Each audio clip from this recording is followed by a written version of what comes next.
Astaghfirullah. Bismillahirrahmanirrahim. Assalamualaikum warahmatullahi wabarakatuh.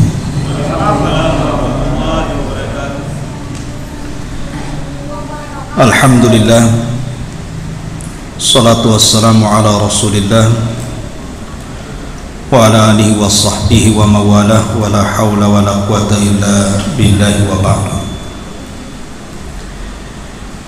Kita lanjutkan kajian kita, masih membahas tafsir dari surah-surah pendek dalam juz amma. Kita masuk pada surah yang baru, surah Al-Insyiqaq. A'udzu billahi minasyaitonir rajim. Bismillahirrahmanirrahim. Idza as-samaa'un syaqqat wa adzinat li rabbiha wa huqqat wa idzal ardu muddat wa alqat ma fiha wa takhallat wa adzinat li rabbiha wa huqqat ya ayyuhal insanu innaka kadihun ila rabbika kadhan famulaki.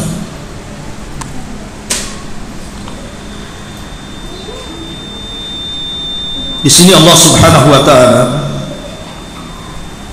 menjelaskan dalam surah Al-Insyiqaq ini kondisi tentang kehancuran alam semesta. Tetapi sebuah keajaiban Al-Quran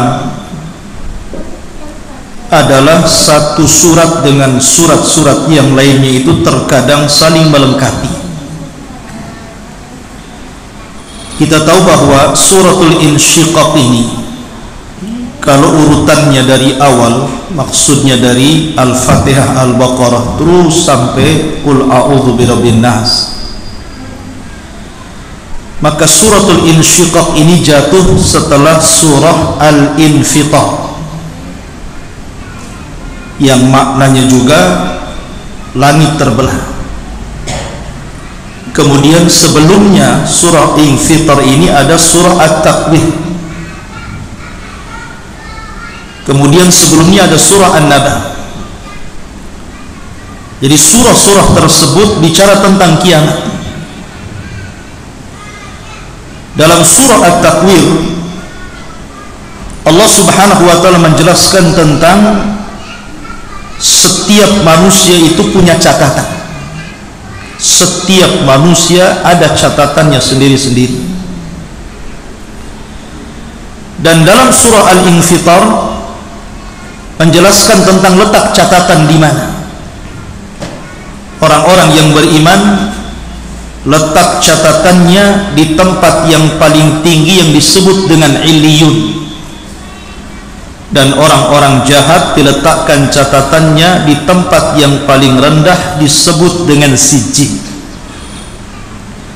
Tapi dalam surah Insyiqaq yang kita akan bahas, di sini adalah tempat pengambilan catatan itu. Ada yang mengambil catatannya dengan tangan kanannya, dan ada yang mengambil catatan dengan tangan kirinya. Baik, kita mulai dari awal. Allah Subhanahu wa taala berfirman, "Idzas samaa'un syaqqat," apabila langit terbelah. "Wa adzinat li rabbiha wa huqqat," dan terbelahnya langit itu karena patuh kepada Rabb-nya, dan sudah semestinya langit itu patuh. Dari sini bahwa tidaklah langit terbelah kecuali karena perintah Allah Subhanahu wa taala. Di zaman Nabi Nuh alaihi salatu wassalam, langit pernah terbelah karena Nuh alaihi salatu wassalam berdoa kepada Allah untuk kehancuran kaumnya, karena kaumnya Tidak ada satupun yang beriman, bahkan mereka kemudian membantah dan mendustakan Nuh. Dari situ Nuh alaihi salatu wassalam berdoa sehingga doanya dikabulkan. Allah berfirman di dalam Al-Quran, wa fattahna as-sama, dan kami bukakan langit, wa fattahna abwabas sama bima'in munhamir wa fajjarnal arda uyunan wal taqal ma ala amrin qad qudir. Kami belah langit, kami buka pintu-pintu langit, kemudian kami hujani bumi sederas-derasnya. Kemudian setelah itu kami retakkan bumi dan kami keluarkan sumber-sumber airnya. Kemudian kami pertemukan dua air, langit dan bumi, atas takdir yang sudah ditetapkan kepada kaumnya Nabi Nuh. Dan tidaklah langit terbelah kecuali karena Allah perintahkan. Anehnya, langit itu makhluk yang sangat kokoh, karena langit itu berbentuk bangunan.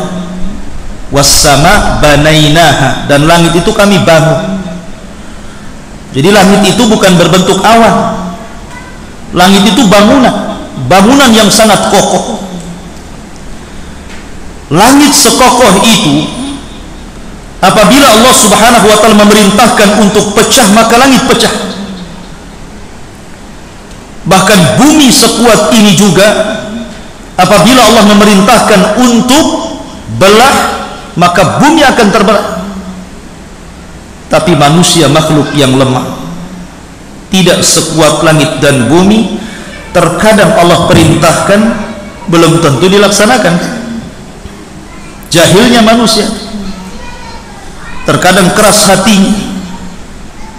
Langit yang sudah jelas-jelas besar, kuat saja diperintahkan Allah sami'na wa ata'na. Bumi yang sudah jelas-jelas kokoh saja, apabila Allah perintahkan sami'na wa ata'na. Manusia yang lemah, ketika diperintahkan Allah, bukan sami'na wa ata'na, tapi sami'na wa asayna. Kami mendengar, kemudian kami bermaksiat. Itulah manusia. Terkadang Allah ciptakan hati-hati manusia itu keras, tidak menerima perintah. Lalu kapan langit itu terbelah?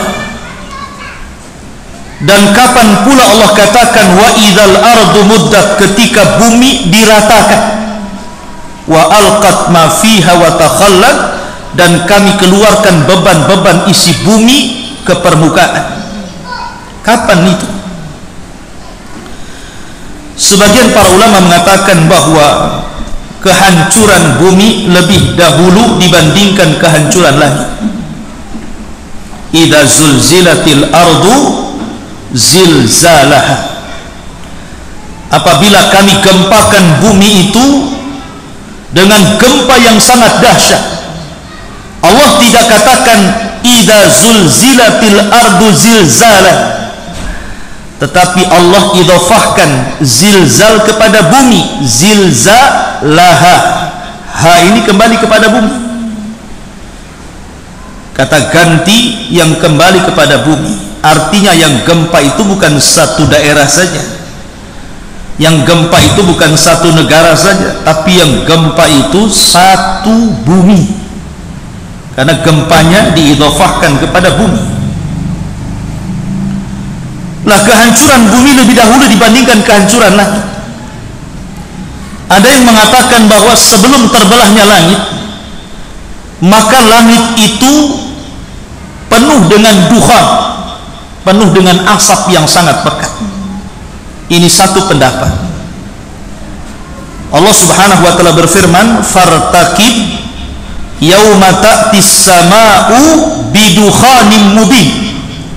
Tunggulah sampai langit itu akan diliputi asap hitam kelam, sampai ketika asap ini membungkus bumi, kita tidak bisa melihat tangan kita saking gelapnya.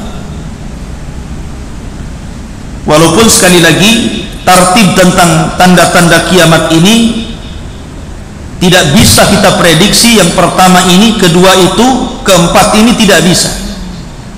karena semua bersumber dari ijtihad para ulama. Ada yang mengatakan dukhon itu di awal, ada yang mengatakan dukhon itu di akhir, dan ada yang mengatakan dukhon itu di tengah.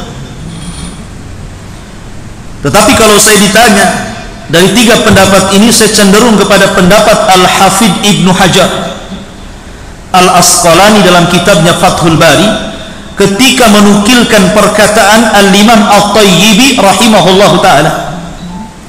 Jadi dukhon itu letaknya di pertengahan. Ketika Allah subhanahu wa ta'ala membuat gempa yang sangat dahsyat dari arah timur yang bukan hanya menghancurkan satu daerah, tapi negara-negara hancur. Kemudian disusul dengan gempa sebelah barat yang menghancurkan negara-negara. Kemudian disusul dengan jazirah Arab, sehingga Arab hancur karena gempa. Setelah itu muncul dukhon. Dukhon asap pekat yang sangat hitam membungkus bumi selama 40 hari. Baru setelah itu terbit matahari dari arah barat. Baru setelah itu munculnya binatang dari perut bumi dan bisa bicara. Tugasnya hanya menstempel mukmin dan kafir saja. Ini pendapat Al-Hafidh Ibnu Hajar. Tapi di sana ada yang berpendapat lain, bahwa dukhon itu adalah alamah dari alamah kiamat besar yang terakhir. Jadi sebelum pecahnya langit itu terjadi dukhon, asap pekat di mana-mana. Dan kalau seandainya dihirup orang kafir munafik, maka dukhon itu akan keluar dari matanya, dari hidungnya, dari telinganya, bahkan dari lubang duburnya. Saking dahsyatnya. Baru setelah dukhon, Allah subhanahu wa ta'ala perintahkan Israfil untuk meniupkan sangkakala yang pertama. Wa nufikha fis suri. Ketika tiupan pertama ditiup Israfil, maka inilah tiupan kejutan, tiupan kematian, dan tiupan kehancuran. Di sini Allah berkata, idas samaun syaqqat, ketika langit terbelah. Jadi langit terbelah itu karena suara Israfil meniup sangkakalanya, terbelah langit. Dan itulah yang disebut dengan kehancuran alam semesta. Abu Hurairah radhiyallahu an meriwayatkan sebuah hadis ketika ditanya tentang berapa waktu Allah hancurkan alam semesta ini. Abu Hurairah mengatakan arba'ina, 40. Kemudian sahabat bertanya kepada Abu Hurairah, apakah 40 tahun wahai Abu Hurairah? Maka Abu Hurairah mengatakan fa'abaitu, aku enggan menjawabnya. Apakah 40 bulan wahai Abu Hurairah? Fa'abaitu, Abu Hurairah juga mengatakan aku enggan menjawabnya. Apakah 40 hari wahai Abu Hurairah? Abu Hurairah pun mengatakan fa'abaitu, aku enggan menjawabnya. Aku hanya mendengar kalimat 40 dari Nabi SAW. Bisa 40 tahun, bisa 40 bulan, bisa 40 hari. Itulah jarak dari tiupan pertama ke tiupan yang kedua. Disinilah Allah hancurkan alam semesta. Allah hancurkan bumi sehancur-hancurnya. Allah jatuhkan bintang sejatuh-jatuhnya. Allah luapkan air lautan seluap-luapnya. Dan Allah pecah kemudian langit. Ketika itu tidak ada makhluk yang hidup. Kullu man 'alaiha fan wa yabqa wajhu rabbika dzil jalali wal ikram. Semua mati, manusia mati, jin mati, malaikat mati, kecuali makhluk yang Allah kecualikan. Disitulah Allah subhanahu wa ta'ala berfirman, ana al-maliku, sayalah adalah raja satu-satunya. Aina mulukud dunia, mana raja-raja dunia itu?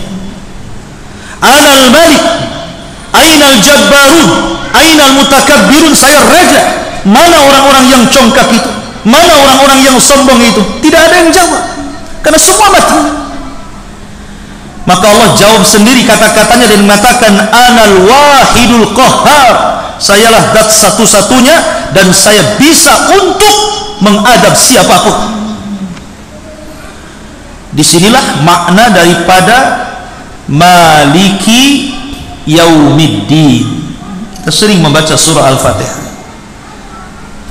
Alhamdulillahi rabbil alamin ar-rahmanir rahim maliki yaumiddin. Ini makna daripada maliki yaumiddin.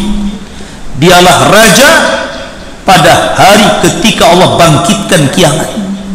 Makanya Allah mengatakan saya raja. Mana raja-raja itu yang congkak dan sombong itu? Mana Fir'aun? Mana Namrud? Mana Bukhtun Nasr? Mana Dunawas? Mana orang-orang yang ngaku Tuhan itu? Ditantang oleh Allah Azza wa Jalla. Maka tidak ada, karena dia adalah Maliki Yaumiddin, satu-satunya raja pada hari pembalasan. Di sini Allah mengatakan was-sama idas sama'un syaqqat. Ketika Allah Subhanahu wa taala hendak menghancurkan langit, maka Allah berfirman dalam surah An-Naba, wa futihatis sama'u fakanat abwaba, dan kami buka pintu-pintu langit. Wa nunazzilul malaikata tanzila, maka sebelum langit itu dipecah dan digulung Allah Azza wa Jalla, maka kami turunkan seluruh malaikat yang ada di langit itu. Padahal isi malaikat yang ada di langit itu dalam hadis Mi'raj, ketika Rasul Isra dan Mi'raj, Rasul ditampakkan bagaimana banyaknya tentara Allah dari kalangan malaikat di langit itu. Tidaklah 4 jari kecuali ada malaikat berdiri bertasbih sampai kiamat. Ada yang malaikat ruku sampai kiamat bertasbih, ada yang malaikat sujud sampai kiamat bertasbih. Saking banyaknya. Makanya Allah mengatakan wa ma ya'lamu junuda rabbika illahu wa ma huwa illa dzikra lil bashar. Dan tidak ada yang tahu berapa jumlah tentara Allah itu kecuali Allah sendiri. Saking banyaknya. Lah malaikat yang banyak itu turun semua dari langit. Ketika itulah Allah mengatakan was-sama idas sama'un syaqqat. Ketika itu langit dibelah. Bahkan dalam ayat yang lain was-samawatu matwiyatun biyamini, maka Allah gulung langit itu seperti menggulung kertas. Seperti itu dahsyatnya kiamat. Wa adhinat li rabbiha wa huqqat, dan sudah selayaknya langit itu patuh dengan Rabbnya, dan memang sudah selayaknya dia harus patuh. Kemudian Allah mengatakan wa idzal ardu muddat, dan apabila Allah ratakan bumi ini. Bumi sekarang bentuknya mukawwar. Mukawwar itu seperti bola. Itulah bentuk bumi. Ada yang mengatakan seperti telur lonjong. Jadi bentuk bumi itu ada yang mengatakan bulat seperti bola, ada yang mengatakan lonjong seperti telur. Itu bumi yang sekarang kita pijak. Tapi nanti pada hari kiamat, bumi yang bulat itu atau yang lonjong seperti telur itu Allah akan hancurkan. Idza zulzilatil ardu zilzalah, Allah hancurkan betul-betul. Bahkan Allah mengatakan al-qari'atu mal qari'ah wa ma adraka mal qari'ah yauma yakunu nasu kal farashil mabthus wa takunul jibalu kal ihnil manfush. Kau lihat gunung-gunung itu seperti kapas yang dihempas angin, berhamburan kemana-mana. Jadi gunung itu akan tercabut dari tempatnya, kemudian akan bergerak, kemudian diangkat ke langit, kemudian akan dikembalikan dan dihantamkan dengan bumi. Maka apa yang terjadi? Hancur berantakan. Begitulah Allah hancurkan gunung-gunung itu. Belum lagi Allah mengatakan wa idzal biharu fujirat, apabila lautan itu dinyalakan. Setelah itu Allah tumpahkan ke daratan.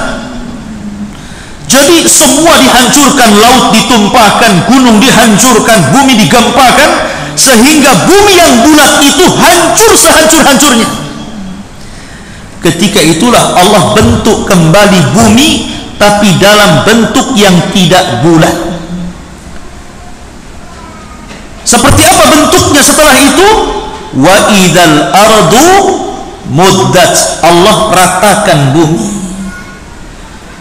Sekarang bumi itu ada yang meninggi, ada yang merendah, ada bukit, ada gunung, ada lembah.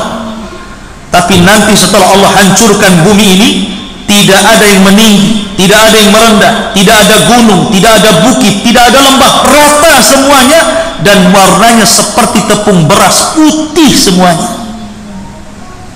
Allah berfirman dalam Al-Quran, yauma tubaddalul ardu ghairal ardi. Pada hari Allah ganti bumi yang kita pijak dengan bumi yang lain. Bukan berarti pemahamannya bumi ini dihilangkan, Allah ciptakan bumi yang baru, bukan. Bumi di padang mahsyar, bumi ini pula yang kita pijak.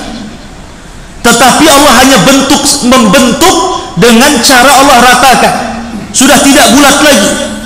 Bola, kalau seandainya Anda gunting, kemudian Anda ratakan, tentu akan lebih luas ketika sebelum diratakan, kan? Sesuatu yang bulat, kalau Anda gunting kemudian diratakan seperti ini, akan lebih luas. Sebab kalau bulat, permukaan yang dipijak hanya di atas saja, sempit. Tapi ketika dikembangkan, maka bumi akan luas. Kenapa Allah luaskan? Karena nanti Allah akan bangkitkan manusia sejak zaman Adam alaihi salatu wassalam sampai yang terakhir mati, sehingga butuh tempat yang luas. Sehingga kalau hanya bumi yang kita pijak kemudian orang-orang dibangkitkan, tidak akan muat bumi ini. Makanya Allah hamparkan bumi itu sehampar-hamparnya, Allah luaskan bumi seluas-luasnya, sehingga ketika Allah bangkitkan orang pertama sampai yang terakhir, itu akan muat di situ. Itulah kenapa Allah mengatakan wa idzal ardu muddat. Ketika bumi Allah ratakan, Allah ratakan, betul-betul Allah ratakan, dan Allah ganti warnanya putih seperti tepung beras, putih, seolah-olah tidak pernah ada yang melakukan dosa di atas bumi, kembali kepada asal ciptaannya, putih. Dan ketika itu tidak ada alamat, hilang alamat bumi. Kalau sekarang kita banyak alamat di bumi, ada jalan ini, ada jalan itu, ada ngarah ke Batu Haji, ada ngarah ke Bata Center, ada ngarah ke Tanjung Riau, ada alamat sekarang. Sehingga berjalan di bumi manapun Anda tidak mungkin tersesat. Bahkan Anda bisa mengklaim, ini tanah saya, ini desa saya, ini kecamatan saya, ini kabupaten saya, ini negara saya. Tapi nanti hari kebangkitan semua putih. Tidak ada gang, tidak ada jalan, tidak ada RT, RW, lurah, camat, kabupaten, negara sekalipun tidak ada. Dan orang dibangkitkan, kata Rasul, khufatan uratan ghurlan buhman. Orang dibangkitkan dengan telanjang, siapapun dia, mantan presidenkah, mantan menterikah, orang kayakah, orang miskinkah, semua telanjang. Manusiakah, jinkah, semua sama telanjang. Kemudian kembali tidak dikhitan, kemudian tidak pakai sandal, bahkan tidak membawa harta di badan, satu harta pun. Lalu apa yang disombongkan? Sudah tidak bisa lagi saling mengklaim, ini wilayah saya, ini tanah saya, ini desa saya, ini negara saya. Tidak ada alamat, karena ketika itu yang memiliki hanya Allah Azza wa Jalla. Tidak bisa mengklaim, ini bumi saya, karena ketika itu manusia tidak membawa apapun. Lalu apa yang akan dibanggakan di hadapan Allah? Makanya Allah mengatakan, yauma la yanfa'u malun wala banun illa man atallaha biqalbin salim. Pada hari ketika harta dan anak-anak tidak ada manfaat sama sekali, kecuali orang yang datang kepada Allah dengan membawa hati yang selamat, hati yang ikhlas. Ini yang bermanfaat.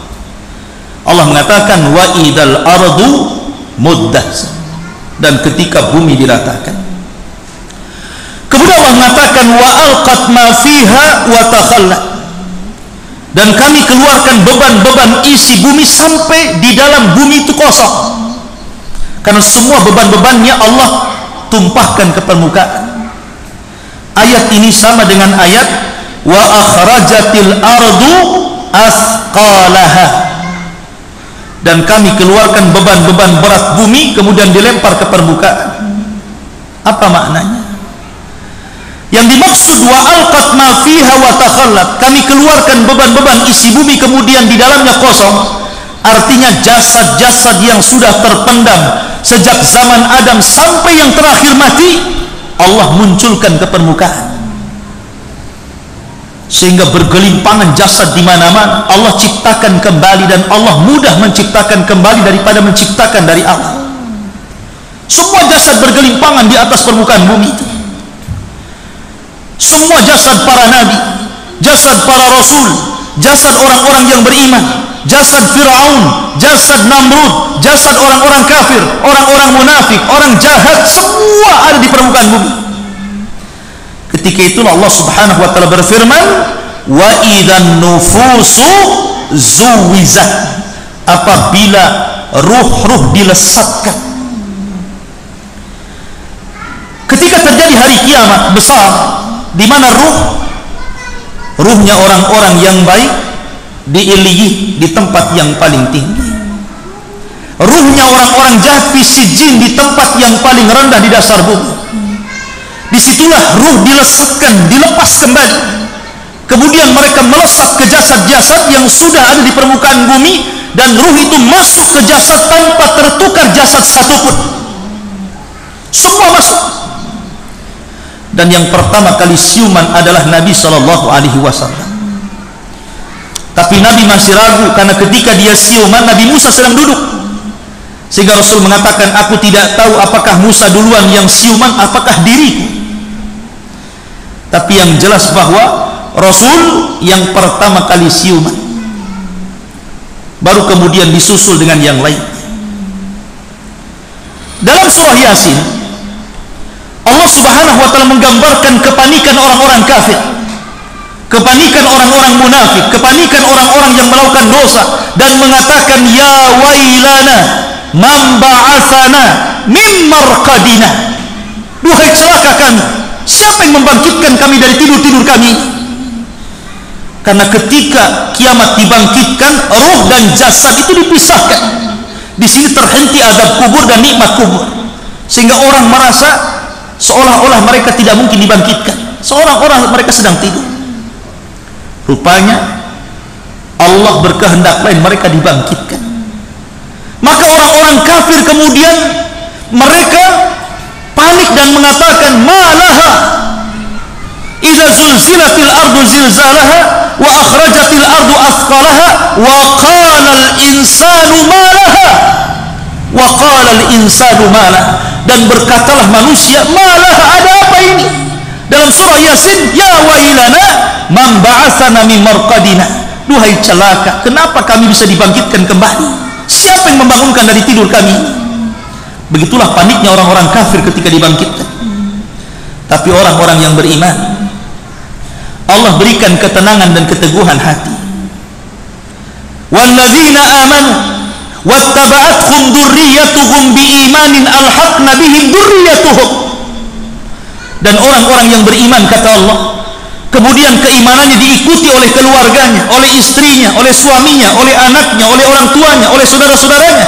Ketika mereka dibangkitkan, di sampingnya sudah ada istrinya, di sampingnya sudah ada bapaknya, di sampingnya sudah ada anaknya, tenang. Sementara orang-orang kafir dipisahkan dari keluarganya, mereka lari ke sana kemari mencari keluarganya, panik, seolah-olah mereka tidak tahu apa yang harus mereka lakukan. Sampai Aisyah radhiyallahu anha bertanya, ya Rasulullah, kalau pada hari itu kami para wanita dibangkitkan tanpa berpakaian, lalu aurat kami dilihat manusia, bagaimana kami menutup aurat kami ya Rasulullah? Kata Rasul, ya Aisyah, asya'nu yawma idzin 'adzim, perkara pada hari itu besar. Tidak mungkin orang sibuk memandang aurat orang lain. Memikirkan keselamatan diri saja sudah susah, apalagi memikirkan orang lain. Makanya Allah Subhanahu wa taala menggambarkan bagaimana kondisi mereka dalam surah Al-Qari'ah. Allah mengatakan, Al-Qari'atu mal qari'ah wa ma adraka mal qari'ah yauma yakunun nasu kal farashil mabthuth. Pada hari kebangkitan manusia, orang-orang kafir itu seperti farash yang mabthuth, seperti laron.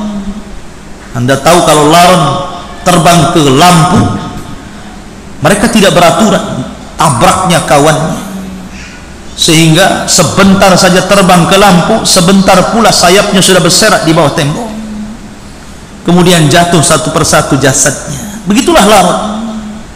Allah gambarkan kepanikan orang-orang kafir, karena yang dibangkitkan di timur lari ke barat, yang dibangkitkan di barat lari ke timur, yang dibangkitkan dari utara lari ke selatan, yang dibangkitkan dari selatan lari ke utara, bertabrakan satu dengan yang lainnya. Tapi orang-orang yang beriman, mereka tidak lari, ya. Karena orang yang beriman akan disatukan. Ketika orang-orang kafir mengatakan ya wailana man ba'atsana min marqadina, duhai celaka siapa yang membangunkan kami dari tidur kami, orang-orang beriman hanya mengatakan hadza ma wa'adar rahman wa sadaqal mursalun, inilah janji ar-Rahman untuk kami dan untuk kalian, dan benarlah ucapan para rasul. Kalian dustakan hari berbangkit, sekarang harinya kalian rasakan. Karena orang-orang kafir mengatakan wa qala alladziina kafaru lan yub'atsu qul bala wa rabbi la tub'atsunna. Orang-orang kafir menyangka mereka tidak akan dibangkitkan. Sekali-kali tidak, wahai Muhammad, katakan kepada mereka bahkan mereka akan dibangkitkan pada hari kiamat. Ma'asyiral muslimin yang dimuliakan Allah Azza wa Jalla, Allah mengatakan wa alqat ma fiha wa takhallat wa adzinat li rabbiha wa huqqat, dan sudah selayaknya bumi taat dan patuh atas perintah Allah Subhanahu wa taala. Sampai di sini. Insyaallah kita lanjutkan. Subhanallah bihamdika asyhadu an la ilaha illa anta astaghfiruka wa atubu ilaik. Allah taala. Assalamualaikum warahmatullahi wabarakatuh.